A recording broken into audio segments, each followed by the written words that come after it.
उसमें हम लोगों ने हाँ changing the role of public sector, वैसे तो ये टॉपिक कट गया है लेकिन हो सकता है आपके स्कूल में पढ़ाया जाए। 1991 में हमारी पॉलिसी बदली। हुआ क्या था कि 1991 में हमारी पॉलिसी बदल गई थी, और जब नई पॉलिसी आई, क्योंकि पहले हमारे यहाँ की जो इकोनॉमी थी वो सोशलिस्ट थी, सरकार के अलावा कोई भी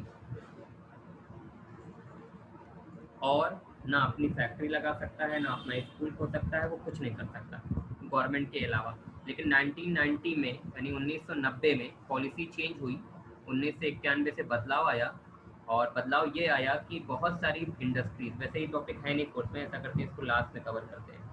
पब्लिक सेक्टर और प्राइवेट सेक्टर में सर डिफरेंस देखते हैं, ये बड़ा इंपॉर्टेंट टॉपिक है और ये बोर्ड में है, ये आपके कोर्स में है।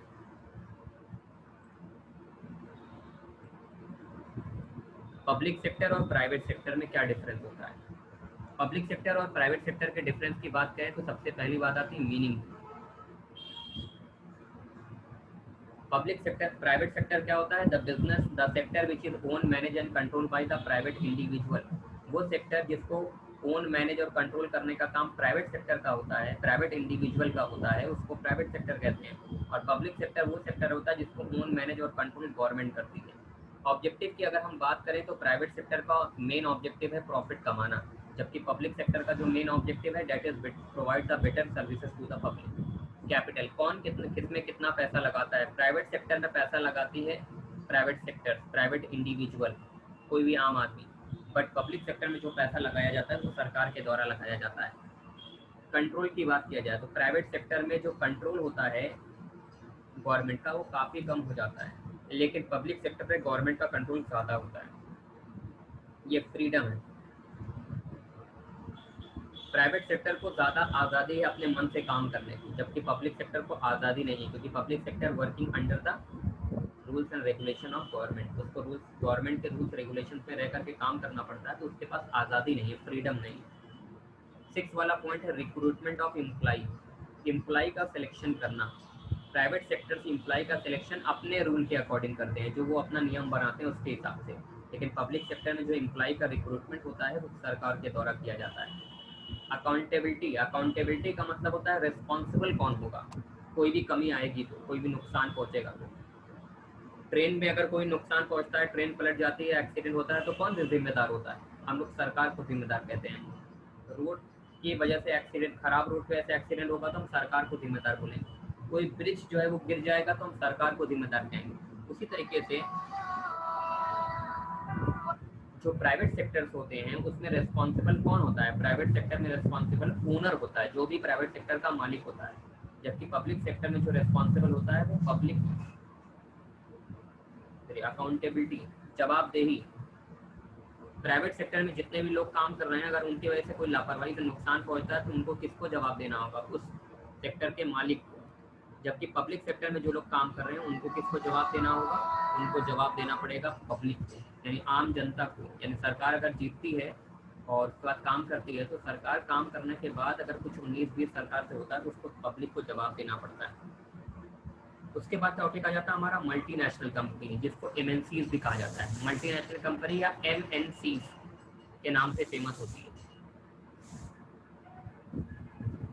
एमएनसीज, मल्टीनेशनल कंपनी वो कंपनी होती है जो एक कंट्री से ज़्यादा कंट्री में चलती हो, यानी जिस कंट्री की ब्रांच एक कंट्री से ज़्यादा कंट्री में हो, the company which is running 2 और more than 2 countries is known as multinational company. जो कंपनी 2 और 2 से ज़्यादा कंट्री में काम करती है, चलती है, उनको हम लोग एमएनसी या मल्टीनेशनल कंपनी कहते हैं। मल्टीनेशनल कंपनी के फीचर्स के बारे में बात करते हैं। तो पहला होता है कि ये लार्ज साइज में होती है, छोटी मोटी नहीं होती, ये बड़े पैमाने पे होती है, लार्ज स्केल पे होती है, इनकी एसेट्स वगैरह बहुत ज़्यादा होती है। International operation, multinational company operate करती है एक कंट्री से ज़्यादा कंट्री में, और इसकी ब्रांचेस जो है वो बहुत सारी कंट्रीज में होती है, जैसे कि आप मैकडोनल्ड को कह सकते हैं, आप डोमिनोज कह सकते हैं, और ऐसे बहुत सारी कंपनी, रेड चीप है, ऐसी बहुत सारी कंपनियां जो एक कंट्री से ज़्यादा दूसरी कंट्री में चलती हैं। जो कंट्री का कोड होता है, क्या करना है? कौन बोला है? पहले स्क्रीन देखेंगे तब बताएंगे। सही है कि ऐसा तो नहीं पैसा उड़ा देते। अभी हम क्लास में होती देखते हैं, ठीक है, तब हम दोबारा करेंगे। इंटरनेशनल ऑपरेशन, एमएनसीज ऑपरेट करती है मोर देन वन कंट्री, एक कंट्री से ज़्यादा कंट्री है और इसकी ब्रांचेस बहुत सारी कंट्री में फैली होती है। अगला है प्रोफेशनल मैनेजमेंट, यानी कि एमएनसीज में जो लोग काम करते हैं, जो मल्टीनेशनल कंपनीज में काम करते हैं, they are well train, qualified and educated. किसी भी नॉर्मल व्यक्ति को मल्टीनेशनल कंपनी में जॉब आसानी से नहीं मिल पाएगी।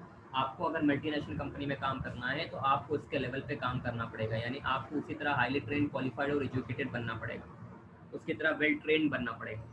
सेंट्रलाइज कंट्रोल, इसकी ब्रांचेस चाहे हज़ारों कंट्रीज में क्यों ना हो, लेकिन इसको चलाता इसका हेड ऑफिस ही है, जो हेड क्वार्टर होता है।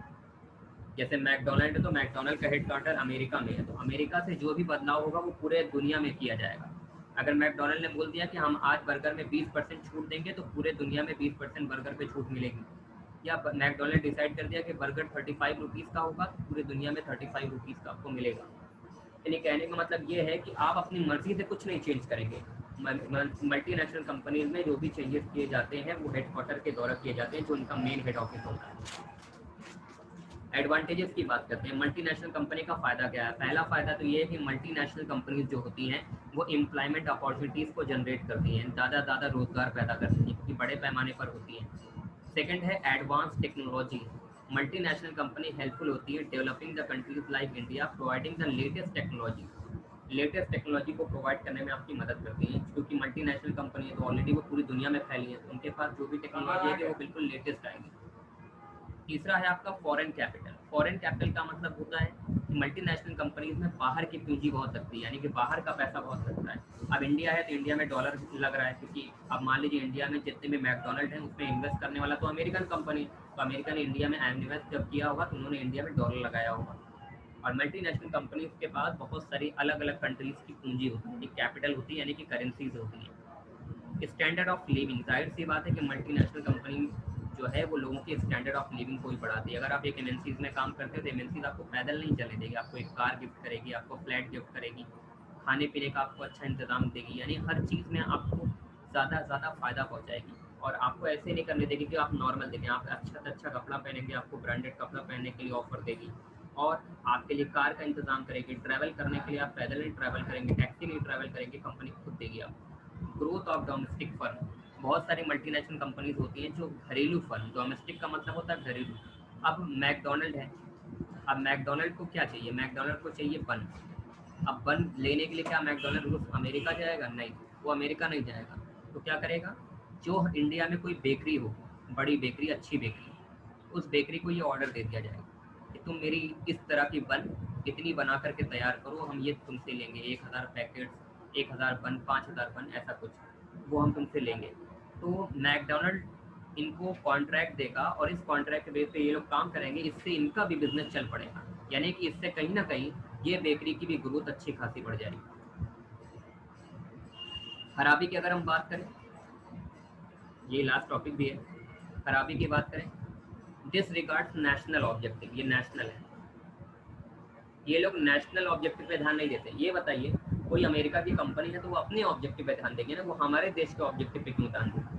उसके लिए इंडिपेंडेंस का क्या मतलब होता है, उसके लिए रिपब्लिक डे का क्या मतलब होता है, उसके लिए इंडियन फेस्टिवल्स का क्या मतलब होता है? कुछ नहीं मतलब होता, वो उन सारी चीज़ों को नहीं मानते हैं। तो पहला है कि ये लोग पूरी तरह से नेशनल ऑब्जेक्टिव को इग्नोर करते हैं।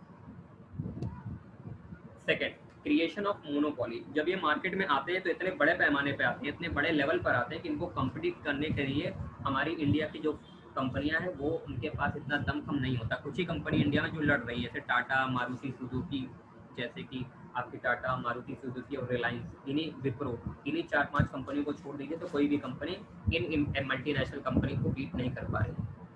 Reduction in the national resources, हमारे यहाँ के जो नेचुरल रिसोर्सेज होते हैं, यानी जो रिसोर्सेज हैं सामान को बनाने में यूज़ करते हैं, वो ये लोग, अब ये लोग भी आएंगे तो ये लोग भी यूज़ करेंगे, तो ये लोग भी यूज़ करेंगे, इससे हमारा जो नुकसान पहुँचेगा हमारी कंट्री को काफ़ी ज़्यादा, क्योंकि हमारे रिसोर्सेज को ही बर्बाद करेंगे। एलियन कल्चर, ये लोग अपने कल्चर इंडिया में लेकर गए, हमने उनको धोती कुर्ता पहनना नहीं सिखा पाए, लेकिन उन्होंने हमें पैंट शर्ट जीन्स ये सब पहनना सिखा दी। एलियन कल्चर का मतलब होता है बाहरी कल्चर को इन्होंने सिखा दिया, इन्होंने हमें फास्ट फूड खाना सिखा दिया, बर्गर पिज्ज़ा क्या होता है ये सिखा दिया। हम लोग तो आलू टिक्की पे भी खुश थे, लेकिन क्या हुआ, इन्होंने बर्गर बनाना सिखा दिया, पिज्ज़ा बनाना सिखा दिया, हम लोग उस पर अट्रैक्ट भी हो गए। restrictive clauses due to large resources bargaining multinational policies restrictive, for example multinational company fix their price of product, multinational company ना आपको ट्रेन करेगी ना अपने प्रोडक्ट की प्राइस रखेगी, किसी भी तरह की कोई बार्गेनिंग नहीं करेगी, ना ट्रेन करेगी और ना ही हमारी कंट्रीज को इसका कोई खास फायदा वो पहुंचाएगी, बस चल रही है। तो ये है इसका डिसएडवांटेज। अभी इसकी नोट्स भी हम अपलोड कर देंगे और आप तक पहुंच जाएगा, इसको नोट कर लीजिएगा। जो थोड़ा बहुत एरर है हमने यहाँ पे बना दिया है, अगर इश्यू आएगा तो फिर देखा जाएगा। ठीक है, चलिए इतना आज के लिए काफ़ी रहेगा। कल की टाइमिंग हम आपको बाद ही में बता पाएंगे, अभी तो हमें ट्रैवल करना है, उसके बाद देखते हैं कि कहाँ सर पहुँचते हैं। बिजनेस की रिकॉर्डिंग भेज दीजिएगा। हाँ ये दोनों भेजेंगे जो आज वाली